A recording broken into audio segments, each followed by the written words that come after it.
a federal court blocked the Trump administration from cutting energy funding just for blue states. This is billions of dollars Congress appropriated for clean energy projects of various kinds all over the country. Trump administration decided, and they admitted this. Trump is absolutely spiraling right now because pressure from Congress just hit levels he can't ignore anymore. Democratic lawmakers are making strongest possible demands for his removal, not just criticism, not just complaints, actual calls for Trump to step down immediately. DNC Chair Ken Martin issuing official statements demanding Congress hold Trump accountable. Progressive members calling him war criminal who must be removed from office. Advocacy groups mobilizing campaigns arguing Trump is threat to Constitution who can't be allowed to remain in power. And Trump is melting down, lashing out at lawmakers, attacking anyone questioning his authority, because he knows this pressure is building towards something he can't control. Knows that if momentum continues, if more Republicans break, if public opinion shifts enough, these demands could translate into actual removal proceedings. And he's terrified. But real quick, before we get into this, let's be honest. You can't really trust mainstream media anymore. That's why we built John Brown Show to bring you real stories, real context, and no corporate spin. If you want to stay ahead of the headlines, please subscribe because you might think you are, but aren't. Your subscription actually matters here. All right, let's get into what's actually happening because congressional pressure on Trump after Venezuela is unprecedented. Democrats aren't just disagreeing with policy, they're making constitutional arguments that Trump has exceeded his legitimate authority, that he violated war powers requirements, that his claims about governing Venezuela are illegal, that his conduct meets impeachment standards. These aren't routine political attacks. These are serious constitutional accusations from sitting members of Congress. Share this video with everyone you know because DNC Chair Ken Martin made official statement on Venezuela. Not personal opinion, official Democratic Party position. Martin said Trump's military operation violated international law, that he exceeded executive authority, that Congress must reassert its constitutional role. Most importantly, Martin demanded that Congress halt this conflict and hold Trump accountable. That's party leadership calling for accountability in strongest terms. Progressive lawmakers using even more direct language. Some have explicitly called Trump war criminal president who must be impeached and removed. Described Venezuela operation as illegal invasion and coup. Used term kidnapping for capture of Maduro. When sitting members of Congress call President war criminal, that's not routine disagreement. That's assertion his conduct falls completely outside legitimate exercise of power. Think about what that means. Organizations like Impeach Trump Again have incorporated Venezuela directly into removal campaigns. They're arguing Trump provided irrefutable evidence of impeachable conduct, connecting it to earlier allegations about executive overreach and tyrannical governance. Their websites lay out detailed arguments for why Venezuela makes case for removal overwhelming. This is sophisticated advocacy infrastructure fully mobilized around single goal, getting Trump out of office. Make sure you're subscribed to John Brown Show and there's formal legislative framework for all this. House Resolution 353 contains 7 articles of impeachment against Trump. Article 3 specifically addresses international aggression, exactly what critics say Venezuela represents. Resolution accuses Trump of claiming absolute and arbitrary power, declares him unfit to govern, warns he'll remain threat if left in office. That's not proposal, that's actual impeachment resolution sitting in Congress right now. Venezuela gave that resolution concrete evidence. Before it was framework, now it has specific operation to point to. Unauthorized military strikes, claims of authority over foreign nation, seizure of foreign resources. Everything Article 3 charges him with, Venezuela proved. So advocates now have textbook example when arguing for impeachment, have documented case that fits charges perfectly. But here's crucial thing. Despite all this pressure, despite official statements and impeachment resolution and advocacy campaigns, Congress hasn't formally voted to demand Trump's removal. House hasn't advanced impeachment articles, no joint resolution demanding resignation, no formal congressional action ordering him to step down. Anger is real, demands exist, but formal institutional action hasn't happened yet. And reason is simple.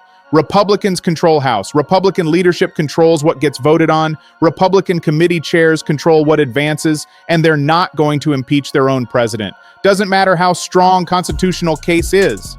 Doesn't matter what evidence exists. They won't do it because politically it's suicide. Their base would turn on them. Trump would destroy them in primaries. Share this with everyone but pressure is building in ways that terrify Trump, because it's not just Democrats anymore. Senate passed bipartisan war powers resolution constraining Trump's military authority in Venezuela. 5 Republican senators broke ranks to support it. That's institutional pushback. That's Congress asserting constitutional role against presidential overreach, and it was bipartisan. War powers resolution doesn't demand Trump resign. It's prospective, not retrospective. Says he needs congressional approval for future military action. Doesn't address accountability for what he already did, but it shows cracks in Republican unity. Shows some Republicans willing to stand up to Trump on constitutional issues. And that terrifies him, because if 5 will break on war powers, maybe 17 will break on impeachment. Trump knows math. Needs 67 Senate votes to convict and remove. If all Democrats vote yes, needs 17 Republicans to join them. Right now that seems impossible. But if scandals keep mounting, if public pressure increases, if his approval collapses, that calculation could change. Republicans might decide protecting Trump costs more than removing him, and Trump can see that possibility even if it's distant. His response reveals panic. Told Republicans at January 6th retreat that losing midterms means impeachment. Not might mean, will mean. He's acknowledging Democrats have grounds to proceed if they get power. Not arguing charges are baseless. Just saying Republican control currently protects him. That's admission. That's Trump acknowledging he's guilty, but relying on partisan loyalty for protection. And he's lashing out at lawmakers who criticize him, attacking them on social media, threatening primary challenges, trying to intimidate them into silence, because he knows criticism builds momentum, knows that each lawmaker who speaks out makes it easier for next one, knows that pressure accumulates until it becomes unstoppable. So he's trying to stop it through fear, but fear tactics aren't working like they used to, because Trump is weaker now than he's been. Approval rating falling, legal problems multiplying, cabinet members facing impeachment, economic promises failing, every pillar of his political strength eroding, and lawmakers can see that, can see he's vulnerable, can see that breaking from him might be safer than defending him. Think about what that means. Federal courts are blocking Trump constantly. Just today, multiple courts ruled against him on various issues. Blocked him from cutting energy funding to blue states. Blocked him from shutting down wind farm projects. Blocked him from retaliating against pediatricians group.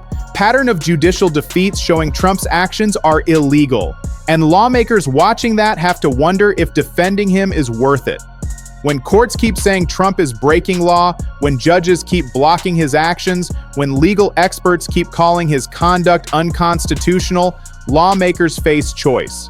Stand with Trump and defend illegal actions, or break from him and protect their own credibility. More are choosing option 2, not publicly yet for most, but privately positioning themselves to distance if necessary. Letters from House Democrats demanding briefings on Venezuela show institutional pressure building. Dozens of members signing letters asserting congressional oversight authority, demanding Trump explain his plans, seeking involvement in decisions about operations future. These letters create record of demands, show Congress trying to exercise constitutional role, and when Trump ignores them, strengthens case that he's obstructing oversight. Trump's statements about controlling Venezuelan oil revenues add constitutional dimension that lawmakers can't ignore. He signed orders claiming personal control over these funds, describing them as managed by him as president. But Congress holds power of purse under Constitution. Revenue under U.S. control becomes subject to congressional appropriations. Trump claiming personal control is usurpation of legislative authority. That's impeachable. So lawmakers have multiple grounds: violated war powers requirements, exceeded executive authority by claiming to govern Venezuela, usurped congressional appropriations power over oil revenues, violated international law.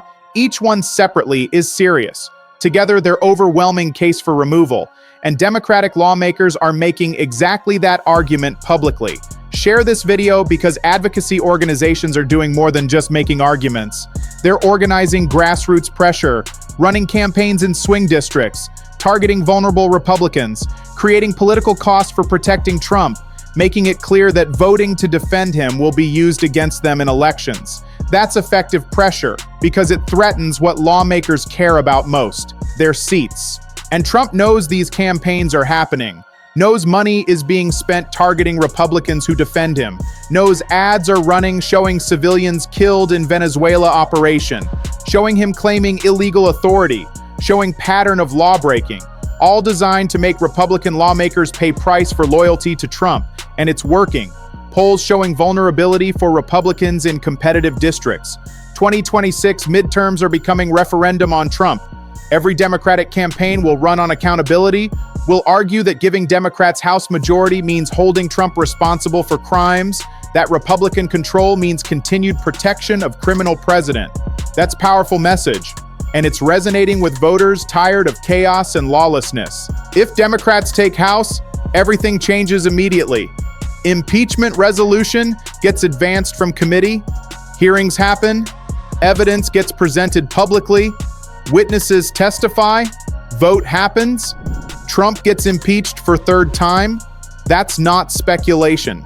That's what Democratic leaders have said will happen if they get majority. And Trump believes them. That's why he's panicking. Even if Senate doesn't convict, third impeachment would be devastating politically, would dominate news for months, would force Republicans to defend Trump on record, would provide evidence for criminal prosecutions, would destroy what's left of Trump's credibility, would make him weakest president in modern history, and Trump knows all of this. His meltdown behavior shows desperation, screaming at advisors, making increasingly erratic decisions, doubling down on failed policies, attacking everyone who questions him. That's not strength, that's panic. That's someone who sees walls closing in and doesn't know how to stop it, who's trying everything and watching it all fail.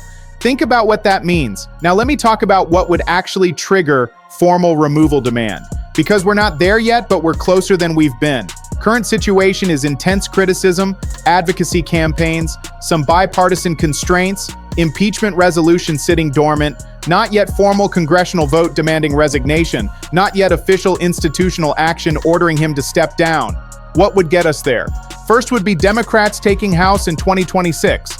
That gives them power to advance impeachment without Republican cooperation, changes entire dynamic, makes removal proceedings inevitable, not just possible. Second would be major Republican defections. If significant number broke from Trump publicly, demanded accountability, that would create bipartisan momentum for removal. Third would be catastrophic event that breaks through partisan loyalty, something so egregious even Trump's supporters can't defend.